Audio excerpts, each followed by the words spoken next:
Assalamu alaikum. In this session we will learn about structures in C++.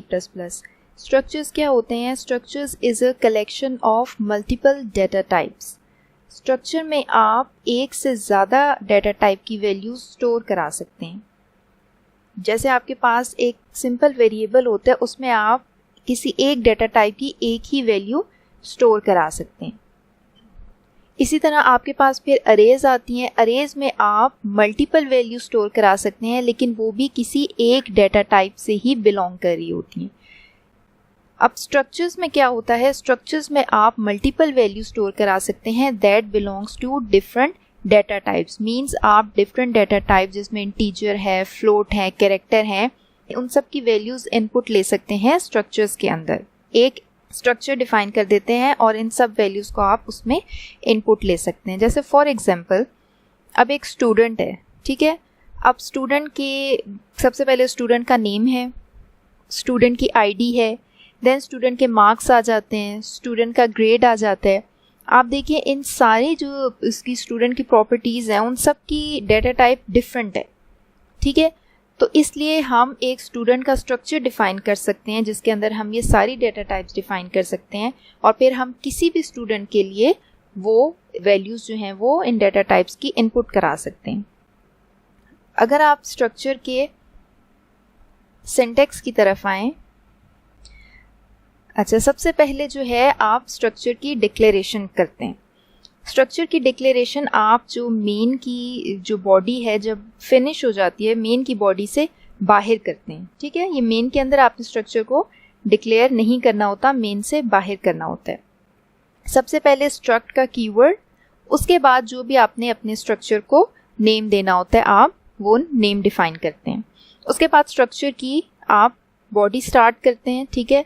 उसके अंदर data type member 1. For example आपने कोई integer type का number लेना है तो आप यहाँ पे इंटीजर और आगे उसका नेम. नेक्स्ट आपने कोई कैरेक्टर टाइप का लेना है तो यहाँ पे कैरेक्टर और उसके बाद उस कैरेक्टर वेरिएबल का नेम. तो इस तरह से आपने जितने भी यहाँ पे डिफरेंट डेटा टाइप्स डिफाइन करनी है वो आप स्ट्रक्चर के अंदर डिफाइन कर देते हैं. ये वाले जो वेरिएबल्स होते हैं इनको आप स्ट्रक्चर के मेंबर्स कहते हैं, ठीक है. अब इन डिफरेंट डेटा टाइप्स को मिला के आपने एक न्यू डेटा टाइप बना ली है जो आपने स्ट्रक्चर का नेम रखा होगा उससे डिफाइन करती है, ठीक है. ये आपने स्ट्रक्चर को डिक्लेयर कर दिया और स्ट्रक्चर को डिक्लेयर करने के बाद जब आप उसकी ब्रेसेस क्लोज करेंगे तो आपने टर्मिनेटर लाजमी लगाना है. अच्छा उसके बाद अब यहाँ जब डिक्लेरेशन होगी तो अभी स्ट्रक्चर को कोई मेमोरी असाइन नहीं हुई, सिर्फ कंपाइलर को आपने स्ट्रक्चर की डिटेल्स बताई हैं कि ये स्ट्रक्चर का नेम है और इसके अंदर ये मेंबर्स हैं जो कि ये डेटा टाइप के. अब जब आपने स्ट्रक्चर को आप यूज़ करेंगे सबसे पहले आप स्ट्रक्चर का एक आइडेंटिफायर बनाएंगे, ठीक है. जैसे आपने किसी भी आप वेरिएबल को जब डिक्लेयर कराते हैं तो आप पहले उसकी डेटा टाइप बताते हैं और आगे उसका नेम. तो ये जो आइडेंटिफायर है इसकी डेटा टाइप क्या है जो आपने अपने स्ट्रक्चर का नाम रखा है, ये इसकी डेटा टाइप है और आगे आपने उस आइडेंटिफायर का नेम. अब अगर आपने कोई भी मेंबर एक्सेस करना है स्ट्रक्चर का तो आप ये जो आपने आइडेंटिफायर डिफाइन किया हुआ है जिसको आप स्ट्रक्चर का वेरिएबल कहते हैं उस स्ट्रक्चर के वेरिएबल का नेम, फिर बीच में डॉट ऑपरेटर और देन मेंबर वेरिएबल. इन ये जो आपके मेंबर्स हैं इनमें से कोई भी मेंबर वेरिएबल आपने एक्सेस करना है तो डॉट ऑपरेटर के बात करेंगे. तो ये है बेसिक सिंटैक्स स्ट्रक्चर का. अब हम एग्जाम्पल करते हैं जिससे हमें ये और क्लियर हो जाएगा, ठीक है. अच्छा हमारे पास यहाँ पे एक क्वेश्चन है, write a program that declares a structure to store roll number, name, average and grade of a student. The program should define a structure variable, inputs the values and then displays these values. अच्छा इसमें इन्होंने हमें कहा है कि हमने एक structure बनाना है स्टूडेंट के नेम से जिसके अंदर हमारे पास मेंबर्स होंगे role number, name, average, grade, ठीक है. उसके बाद हमने इन सारे जो वैल्यूज़ हैं उसमें इनपुट लेना है यूज़र से और इन वैल्यूज़ को डिस्प्ले कराना है. अच्छा सबसे पहले हम स्ट्रक्चर डिफाइन कर लेते हैं स्टूडेंट का. स्ट्रक्ट स्टूडेंट, हमने इसकी ब्रेसेस स्टार्ट करनी है. देखें ये टर्मिनेटर खुद ही आ गया है यहाँ पे, लेकिन अगर आपके पास नहीं आता तो आपने मस्ट लगाना है. अच्छा, इसके अंदर अब इन्होंने हमें जो जो वैल्यूज़ की हुई हैं, हमें रोल नंबर कहा है, नेम कहा है, एवरेज कहा है और ग्रेड। रोल नंबर हम इंटीजर में ले लेते हैं, ठीक है। नेम हम एक स्ट्रिंग ले लेते हैं। उसके बाद एवरेज में हम एवरेज की डाटा टाइप हम फ्लोट ले लेते हैं और ग्रेड की हम एक कैरेक्टर ले लेते हैं ABC, ठीक है। तो ये हमने इस स्टूडेंट स्ट्रक्चर के हमने ये मेंबर्स डिफाइन कर दिए। देखें ये डिफरेंट डाटा टाइप्स हैं और इन सबको मिला के एक आपने न्यू डाटा टाइप बना ली है स्टूडेंट की, ठीक है। ये आपने यहाँ पे डिक्लेरेशन कर दिया, अभी इसको कोई मेमोरी असाइन नहीं हुई। अच्छा, अब हम इसका वेरिएबल डिफाइन करते हैं। उसके लिए जो आपने स्ट्रक्चर का नेम रखा है स्टूडेंट, और अब आप अपने वेरिएबल का नेम डिफाइन करेंगे। तो मैं यहाँ पे एक स्टूडेंट ले लेती हूँ S1 और टर्मिनेटर। अब मैंने स्टूडेंट का एक वेरिएबल S1 डिक्लेयर करा लिया। अब इसको जो है S1 को मेमोरी असाइन हो जाएगी, और मेमोरी कितनी असाइन होगी, जितने आपके इनकी टोटल मेमोरी बनती है। जैसे फॉर एग्जांपल आपकी इंट, स्ट्रिंग, फ्लोट, कैरेक्टर, इन सब की जो है वो मेमोरी जितनी भी इन्हें असाइन होती है वो सारी की सारी मेमोरी ऐड होके S1 को असाइन हो जाएगी। Okay, so next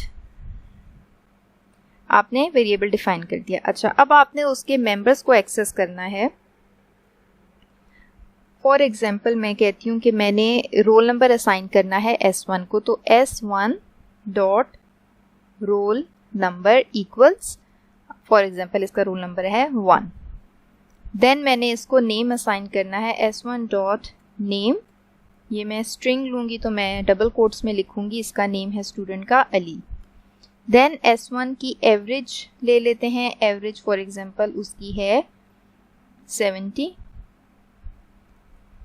and then S1 का हम ग्रेड ले लेते हैं। तो ग्रेड हमने सिंगल कोट्स में लिखना है और इसका ग्रेड बनता है C, ठीक है।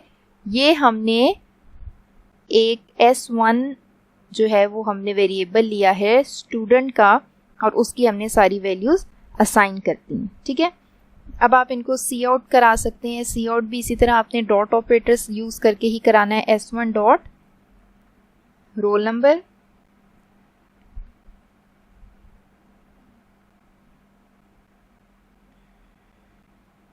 बीच में स्पेस दे देते हैं।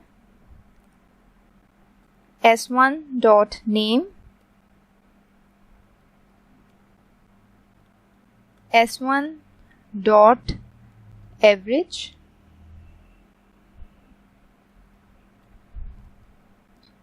S1 dot grade.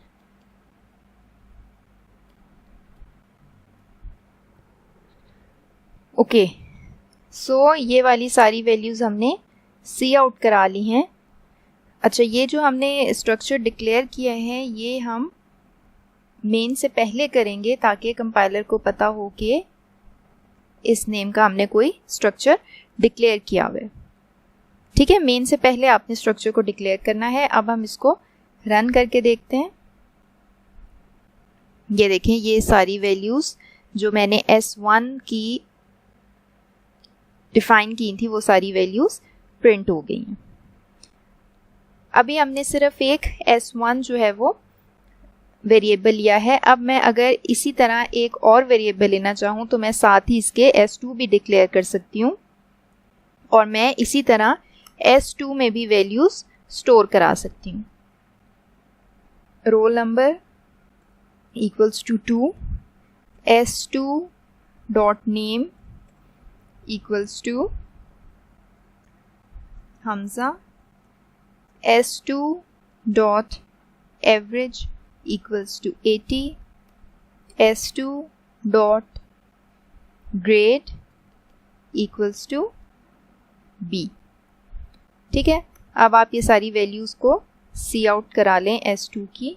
हम यही कॉपी करके इसमें S2 कर लेते हैं, ठीक है। ऊपर आपने जो S1 वेरिएबल था उसकी सारी वैल्यूज़ आपने प्रिंट कराई थी, यहाँ पे आप सारी S2 की वैल्यूज़ प्रिंट कराएंगे। अब रन करें। ये देखें अब आपके पास 2 स्टूडेंट्स की डिफरेंट किस्म की वैल्यूज़ आ गई हैं, इंटीजर भी हैं, स्ट्रिंग भी है, कैरेक्टर भी हैं। इस तरह जितने मर्जी आप लेना चाहें उन स्टूडेंट्स को आप उनकी वैल्यूज़ ले सकते हैं।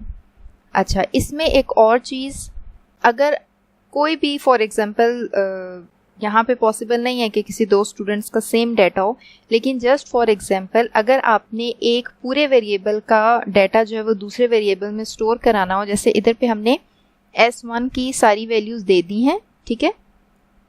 ये वाली जो S2 वाली वैल्यूज़ हैं, ये हम बजाय इसके खुद से सारी वैल्यूज़ दें, हम चाहते हैं कि सारी S1 वाली वैल्यूज़ ही S2 में आ जाएं, तो आप S2 इक्वल्स टू S1 कर देंगे। ये क्या है, आपने S1 की ये जितने भी ये वाली वैल्यूज़ थी वो आपने S2 के मेंबर्स में ये सारी वैल्यूज़ स्टोर करा दी हैं, ठीक है। अब इसको सी आउट करा लें, इसमें S2 इक्वल्स S1, ठीक है। अब इसको सी आउट करके देखते हैं, तो ये देखें वो जो S1 में मैंने वैल्यू स्टोर कराई थी वो सारी मेरे पास S2 में भी आ गई हैं। अच्छा, एक तो ये वे है आप इनको इनमें वैल्यूज स्टोर करा सकते हैं। दूसरा वे क्या है, स्टूडेंट S1 इक्वल्स, अब आपने वैल्यू को यहीं पे इनिशियलाइज भी कराना है, ठीक है। अब यहीं पे अगर वैल्यूज को आपने इनिशियलाइज कराना है तो आप कर्ली ब्रेसेस लगाएंगे। अब सबसे पहले आपके पास क्या वैल्यू है, रोल नंबर 1, ठीक है, आपने वो वैल्यू दे दी। नेक्स्ट वैल्यू नेम है अली इन्वर्टेड कॉमास में, उससे नेक्स्ट वैल्यू आपके पास एवरेज है 50, ग्रेड है तो वो आप कर देंगे डी, ठीक है, और एंड में टर्मिनेटर। अब यहाँ पे आप इस तरह से जब वेरिएबल डिक्लेयर करेंगे उसके साथ साथ आप वैल्यूज इनिशियलाइज भी करा सकते हैं। इसको रन करके देखते हैं, तो ये देखें ये हमारी वैल्यूज आ गई हैं हमारे पास, ठीक है, क्लियर हो गया। अच्छा, यहाँ पे मैं एक और चीज़ बताना चाह रही हूँ कि अगर हमारे पास स्ट्रक्चर के अंदर ही कोई अरे हमने लेनी हो, ठीक है, जैसे फॉर एग्जांपल मैं यहाँ पे एक मार्क्स की अरे ले लेती हूँ, ठीक है। अब वो जो स्टूडेंट है उसके कोई से 3 सब्जेक्ट्स के मार्क्स आपने एंटर कराने, तो आप मार्क्स का साइज 3 है, आपने एक अरे डिक्लेयर करा ली है, ठीक है। अब जब आप यहाँ पे इस तरह से इनिशियलाइज कराएंगे तो ये आप कैसे कराएंगे, अच्छा, नेम के बाद आपकी क्या आ रही है, अरे आ रही है, ठीक है। तो अरे में वैल्यूज आप करेंगे तो उसके लिए आप अगेन ब्रेसेस लगाएंगे और इस ब्रेसेस में अब आपने कोई से 3 मार्क्स एंटर करने हैं, 20, 30, 40, 50, ठीक है, ये आपने नंबर्स एंटर कर लिए। अब यहाँ पे आप इसको प्रिंट भी करा लें, ठीक है, नेम के बाद प्रिंट कैसे होगा, S1 डॉट अरे का नेम मार्क्स, और अब आपने यहाँ पे इसके इंडेक्स बताने हैं कि मार्क्स 0 पे जो फर्स्ट सब्जेक्ट के मार्क्स पड़े हुए हैं वो। नेक्स्ट S1 डॉट मार्क्स किस पे पड़े हुए हैं, जो 1 पे पड़े हुए हैं,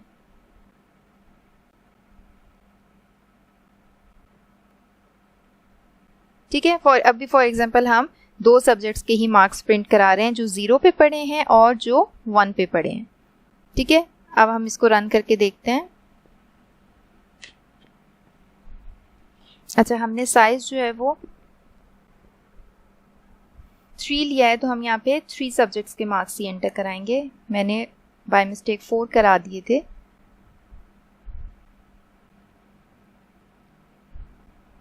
तो ये देखें अली 20, 30, ठीक है, ये उसके 2 सब्जेक्ट्स के मार्क्स हैं, आगे फिर ये उसकी एवरेज और आगे उसका ग्रेड आगे, ठीक है। तो इस तरह से आप स्ट्रक्चर के अंदर जो है वो अरेज को भी यूज़ कर सकते हैं। अच्छा, अब अगर हमने ये सारी वैल्यूज़ यूज़र से लेनी हो, इसको हम यहाँ इनिशियलाइज नहीं कराते, हम यूज़र से एंटर कराते हैं, ठीक है। C out enter your roll number. C in roll number हम कैसे कराएंगे, वेरिएबल का name dot roll number. Then C out enter your name.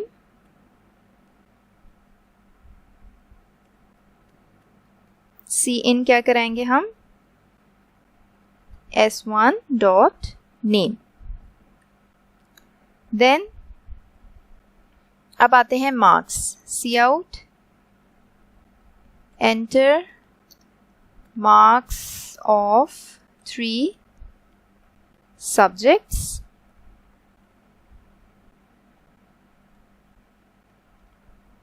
अच्छा, 3 सब्जेक्ट से मार्क्स एंटर करने। आप चाहें तो आप एक एक इंडेक्स करके लिख के सीन करा लें, या फिर आप लूप लगा लें for int i equals to 0, i is less than 3, size हमारे पास 3 है, i प्लस प्लस, और इसके अंदर आप क्या करा रहे हैं, सी इन S1 डॉट मार्क्स, और यहाँ पे i में आप उसका इंडेक्स ले रहे हैं।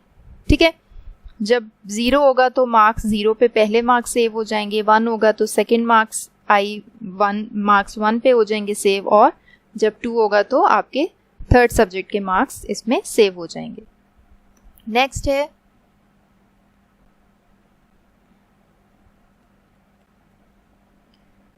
सी out enter your average and then C out C in करा लें average, S1 dot average. C out enter your grade.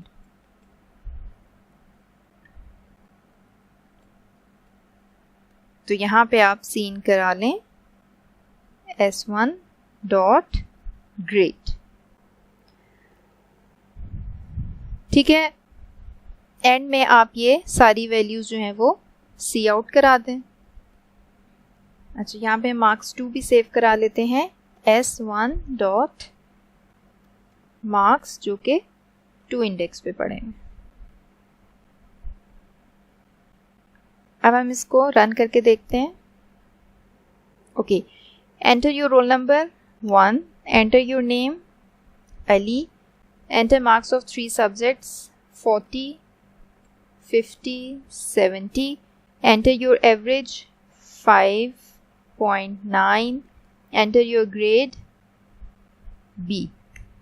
सो ये वाली सारी इंफॉर्मेशन मेरे पास प्रिंट होके आ गई। ठीक है, तो अभी तक हमने क्या देखा है, हमने देखा है कि स्ट्रक्चर में हम डिफरेंट डाटा टाइप से रिलेटेड डाटा स्टोर करा सकते हैं। उसके बाद स्ट्रक्चर की डिक्लेरेशन कैसे करनी है आपने, ठीक है। उसके बाद आपने देखा आप स्ट्रक्चर का वेरिएबल डिफाइन कैसे करते हैं, फिर आपने उसके स्ट्रक्चर के मेंबर्स को डॉट ऑपरेटर से एक्सेस करना है, यूज़र से कैसे इनपुट लेनी है, इनिशियलाइजेशन अगर आपने डिक्लेरेशन के साथ ही करानी हो तो वो कर्ली ब्रेसेस में कैसे करनी है, और आपने देखा कि आप एक वेरिएबल का जो डाटा है वो दूसरे वेरिएबल में कैसे स्टोर करा सकते हैं। अच्छा, अब हम एक और एग्जांपल करते हैं। Write a program that declares a structure to store book ID, price and pages of a book. It defines 2 structure variables and input values. It displays the record of most costly book. अच्छा, अब आपने जो है वो एक book का structure define करना है, उसमें प्राइस, बुक आईडी, पेजेस उसके मेंबर्स होंगे। उसके बाद आपने उस बुक स्ट्रक्चर के 2 वेरिएबल्स लेने हैं, दोनों में डाटा इनपुट कराना है और आपने देखना है कि किसकी जो है वो कौन सी बुक जो है उसकी प्राइस ज़्यादा है।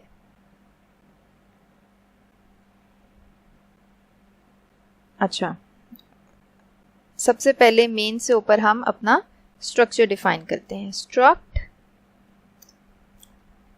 बुक, इसमें क्या है, book ID, price and pages. ठीक है, बुक आईडी हम इंट में ले लेते हैं, आईडी प्राइसेस हम फ्लोट में ले लेते हैं, प्राइस, और नेक्स्ट है हमारे पास पेजेस, तो वो हम इंट में ले लेते हैं। अच्छा, ये मैंने बुक का स्ट्रक्चर डिफाइन कर दिया। अब मेन में आ जाए, अब हमने इसके दो वेरिएबल्स बनाने हैं, तो स्ट्रक्चर का नेम और फिर B1 एक variable, B2 second variable.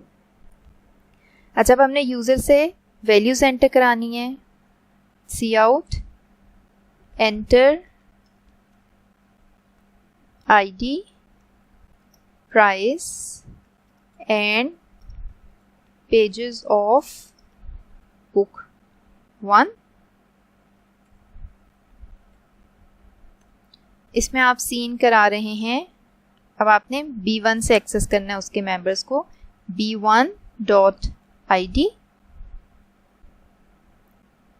Next आप क्या करा रहे हैं, B1.price, और नेक्स्ट आप करा रहे हैं B1.pages। अच्छा, ये पहली वाली बुक की हो गई। अब इसी तरह आपने दूसरी बुक की वैल्यूज़ को सी इन कराना है ऑफ बुक 2। ठीक है, आप यही कॉपी पेस्ट कर लें, थोड़ा काम जल्दी हो जाएगा, और यहाँ पे आप B2 कर दें। ओके, ये दोनों एंटर करा लिए। अब आपने इंफॉर्मेशन किसकी डिस्प्ले करानी है, जिसकी प्राइस ज़्यादा है, तो आप कंपैरिजन करेंगे। If B1.price is greater than B2.price, तो वो क्या करे, सी आउट वो कराए B1 की इन्फो। ठीक है, अगर B1 जो है वो एक्सपेंसिव बुक है तो B1 की ID, B1 की प्राइस एंड B1 के पेजेस।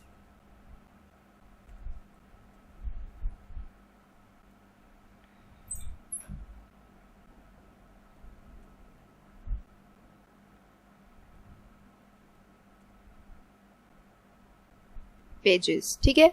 एल्स अगर B2 की प्राइस जो है वो ज़्यादा है, वो एक्सपेंसिव बुक है, तो वो B2 की information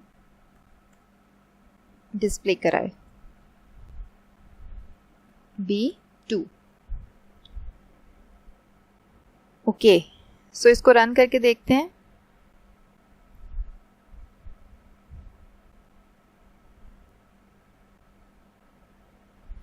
Enter ID, price and pages of book 1। ID 12, price 500 and pages हैं इसके 2000। ठीक है, अब enter ID, price and pages of book 2। इसकी ID है 13, प्राइस है इसकी 300, इसके पेजेस हैं 900। तो अब इन्फो में किसकी शो हुई है, जिसकी प्राइस हाई थी वो बुक 1 थी, जिसकी ID 12 है, प्राइस उसकी 500 है एंड उसके पेजेस जो हैं वो 2000 है। ओके, ये क्वेश्चन हो गया। नेक्स्ट क्वेश्चन देखते हैं। Write a program that uses a structure to store employee name, working hours, hourly rate and gross pay. The program inputs the values and calculates gross pay and display all the data. अच्छा, इसमें आपने जो है वो एक employ का structure बनाना है। उसमें आपने employee name, working hours, hourly rate and gross pay, members define करने हैं और ये वैल्यूज़ आपने इनपुट लेनी है, जबकि ग्रॉस पे आपने कैलकुलेट करनी है और इसको डिस्प्ले कराना है। ठीक है, अच्छा, सबसे पहले अब स्ट्रक्चर डिफाइन करना है। उसके लिए स्ट्रक्ट का कीवर्ड, उसके बाद स्ट्रक्चर का नेम, उसके बाद ब्रेसेस और एंड में ये टर्मिनेटर। इसके अंदर आप क्या डिफाइन कर रहे हैं,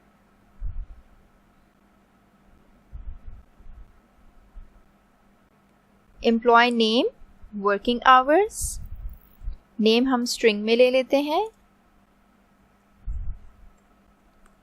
ओके, नेक्स्ट है वर्किंग आवर्स। वर्किंग आवर्स हम फ्लोट में ले लेते हैं, वर्किंग आवर्स। नेक्स्ट है हमारे पास आर्ली रेट, ठीक है। नेक्स्ट हम फ्लोट में ही ले लेते हैं रेट, और उसके बाद है हमारे पास ग्रॉस पे, ये भी हम फ्लोट में ले लेते हैं, ग्रॉस पे। ओके, ये हमारा स्ट्रक्चर डिक्लेयर हो गया। अब हमने इसका मेंबर बनाना है EMP1,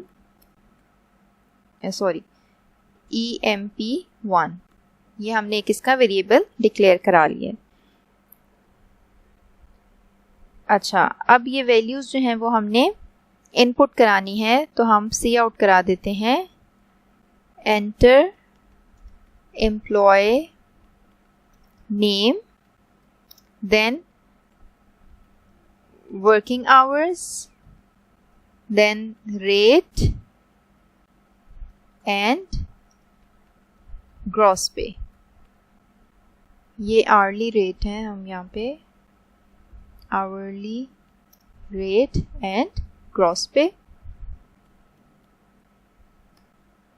सीन आपने कराना है सबसे पहले EMP जो वेरिएबल नेम है dot name, next EMP1 dot working hours, next है EMP1 dot rate, EMP1 dot अच्छा ग्रॉस पे हमने नहीं इनपुट करानी, हम यहाँ से भी ग्रॉस पे रिमूव कर देते हैं, हमने सिर्फ आर्ली रेट तक डेटा इनपुट कराना है, ठीक है।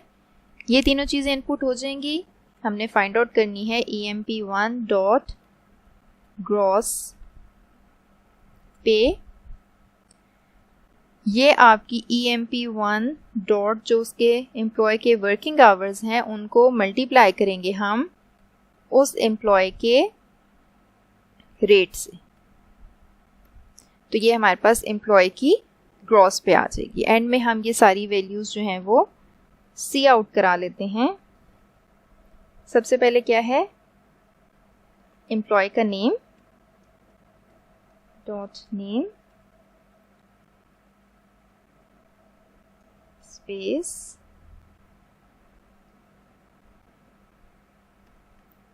नेक्स्ट है एम्प्लॉय का वर्किंग आवर्स,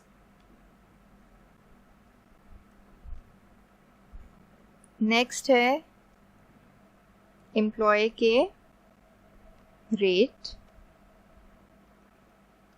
एंड नेक्स्ट है एम्प्लॉय का की ग्रॉस पे।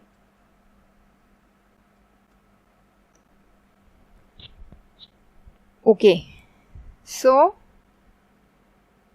तीन चीज़ें जो है हमने इनपुट ली थी, नेम, वर्किंग आवर्स और रेट, और ग्रॉस पे जो है वो हमने फाइंड आउट की है। उसको रन करके देखते हैं। Enter employee name, working hours, hourly rate, name enter किया, वर्किंग आवर्स हम कर लेते हैं उसके हैं जी 30, एंड आवर्ली रेट है उसका 5। सो उसका नेम, उसके वर्किंग आवर्स, उसका आवर्ली रेट, और ये उसकी जो है वो ग्रॉस सैलरी कैलकुलेट होके आ गई है। ओके, ये क्वेश्चन भी हो गया। अच्छा, नेक्स्ट क्या है, नेक्स्ट आप अरे ऑफ स्ट्रक्चर्स भी यूज़ कर सकते हैं, ठीक है। अरे आप किस लिए यूज़ करते थे, जब आपने किसी एक डाटा टाइप से रिलेटेड मल्टीपल वैल्यूज़ को स्टोर करना होता था। अब इसमें स्ट्रक्चर को हम एक न्यू डाटा टाइप ही कंसीडर कर लेते हैं, ठीक है। जैसे यहाँ पे एम्प्लॉय है तो ये एक न्यू हमारे पास डाटा टाइप बन गया। अब इसकी हम अरे बना सकते हैं, ठीक है।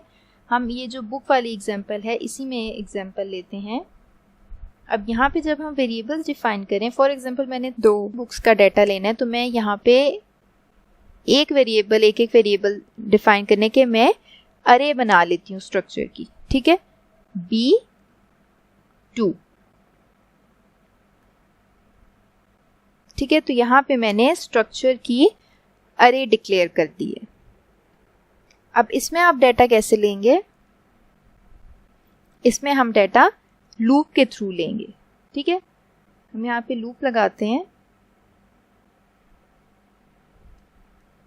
For int I equals to 0, क्योंकि इंडेक्स 0 से शुरू होगा, I इज लेस देन 2, ठीक है, क्योंकि साइज हमारे पास 2 है, I प्लस प्लस।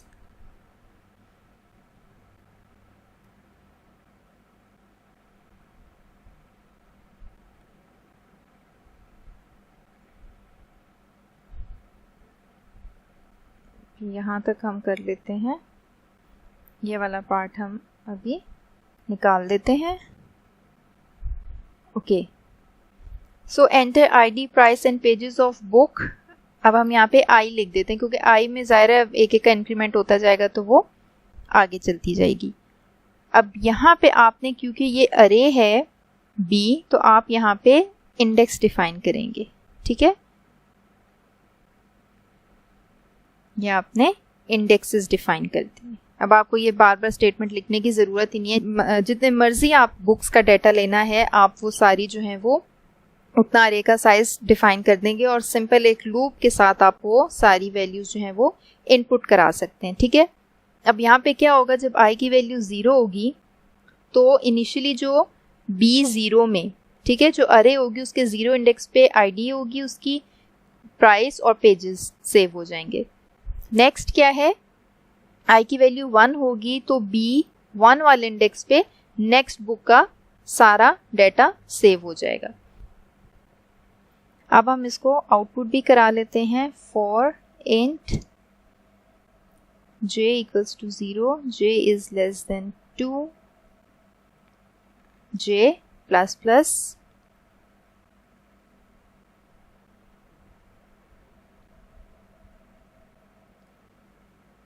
यहाँ पे आप सी आउट करा रहे हैं b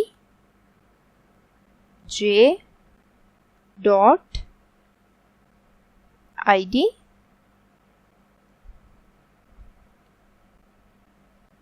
b इंडेक्स में j डॉट प्राइस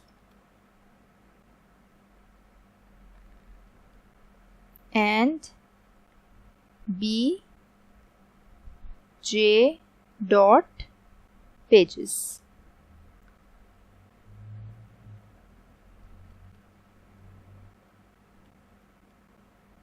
ठीक है, अब ये आपने सारी वैल्यूज आउटपुट भी करा दी हैं। जब j की वैल्यू 0 होगी तो जो 0 इंडेक्स पे वैल्यूज पड़ी होंगी अरे में वो मीन्स के बुक 1 की वैल्यूज प्रिंट हो जाएंगी। जब j की वैल्यू 1 होगी तो 1 वाली वैल्यूज प्रिंट हो जाएंगी। इसको रन करके देखते हैं।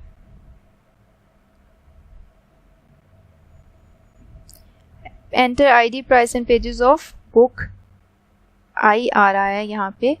अच्छा, यहाँ पे